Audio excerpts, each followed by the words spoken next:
Olá, nessa análise a gente vai mergulhar numa questão que é, assim, central para qualquer pessoa que desenvolve soluções. Como é que a gente garante que os aplicativos que criamos vão ser de fato úteis e, bem, usados? A resposta para isso está num processo bem disciplinado de pesquisa de mercado. Vamos entender como é que isso funciona. Já passou por aquela situação de construir uma ferramenta, colocar tempo, energia, para no final descobrir que ninguém usa? Pois é uma frustração super comum, mas que dá para evitar.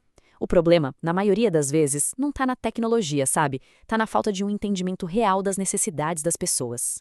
Então, vamos começar explorando exatamente isso. Afinal, quais são os motivos que fazem bons aplicativos com um potencial enorme acabarem, esquecidos no cemitério digital da empresa? Olha, geralmente tem alguns culpados bem clássicos.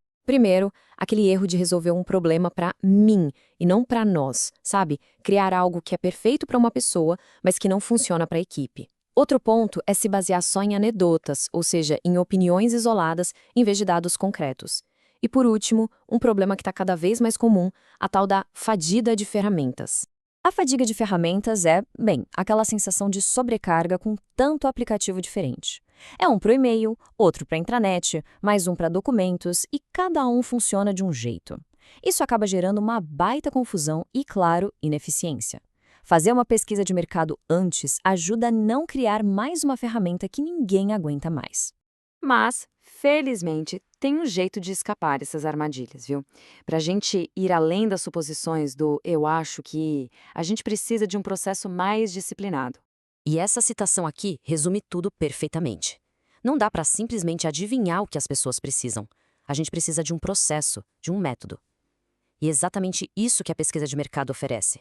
É a grande virada de chave do achismo para o eu sei porque tenho evidências. Ok, então vamos para a parte prática. Como é que funciona esse processo? Bom, a gente pode dividir ele num ciclo de 6 passos bem definidos. Aqui está uma visão geral desse ciclo. E para ficar mais fácil de entender, a gente vai usar um estudo de caso. Imagina um aplicativo de integração de novos funcionários que, apesar da boa intenção, simplesmente não pegou. A gente vai passar por cada um desses 6 passos aplicando a esse exemplo. O primeiro passo, e talvez o mais importante de todos, é definir o problema com clareza. No nosso estudo de caso, o problema é bem direto, sem rodeios. Simples assim, os usuários simplesmente não usam a nova ferramenta de integração. Ter uma declaração de problema focada como essa é o ponto de partida para toda a investigação que vem depois. Agora, os passos 2 e 3 meio que andam juntos. Primeiro, a gente determina o nível de precisão. O que a gente quer medir exatamente? O que significa uma boa experiência em números? E aí, a gente parte para a coleta de dados, seja com uma pesquisa, um grupo de foco, não importa. O objetivo aqui é muito claro: sair do campo da opinião e entrar no campo dos fatos. Com os dados em mãos, a gente vai para a análise e para a implementação. É nessa fase que as informações que a gente coletou começam a mostrar as verdadeiras causas do problema. E o legal é que é nesse ponto que as descobertas viram um plano de ação concreto para consertar o aplicativo. E o que será que os dados do nosso caso mostraram? O feedback das pessoas revelou problemas bem específicos. O aplicativo não tinha opções suficientes, digitar os dados era muito complicado e, olha que curioso, ele fazia perguntas que eram consideradas invasivas. Tá vendo? Essas são as pistas para a gente achar a solução. E, por fim, o sexto passo, a verificação. Depois de implementar as melhorias, o trabalho não acabou, não. É fundamental medir de novo para ter certeza de que a solução funcionou. Pesquisa de mercado não é uma coisa que se faz uma vez só, é um ciclo. Um ciclo que pode e deve se repetir para melhorar o aplicativo continuamente. Agora que a gente já entendeu o ciclo de 6 passos, vamos aprofundar um pouquinho mais. É super importante saber decodificar os diferentes tipos de dados que a gente encontra no caminho. Basicamente, a gente lida com duas fontes de dados. Os dados primários são aqueles que a gente coleta direto com as pessoas, em pesquisas, entrevistas. Já os secundários vêm de fontes que já existem, tipo relatórios da empresa ou estudos publicados.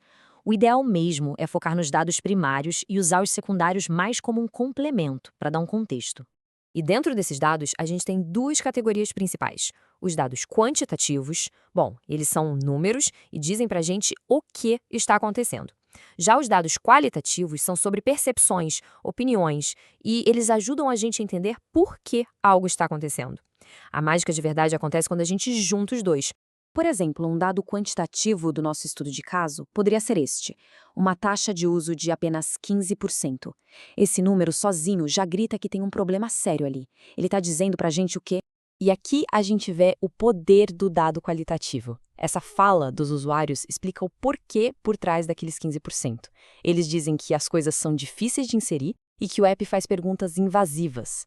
É a combinação do número com a história por trás dele que nos dá o cenário completo. Com todo esse conhecimento, a gente chega no ponto principal. Como é que transformamos essa pesquisa toda em um impacto de verdade, um impacto que dure na organização? A mensagem final é esta: ter boas evidências é simplesmente essencial. Quando um aplicativo interno deixa de ser só uma ferramentinha e passa a fazer parte dos processos mais importantes do negócio, não tem mais espaço para achismo. A pesquisa garante que essas soluções não só atendam às expectativas das pessoas, mas que também ajudem a empresa a alcançar seus objetivos. E para a gente fechar, fica aqui uma reflexão. Em qualquer projeto, qual é aquela principal suposição sobre quem vai usar a ferramenta que precisa ser testada? Encontrar essa resposta pode ser o primeiro passo para construir algo que as pessoas realmente queiram e precisem usar.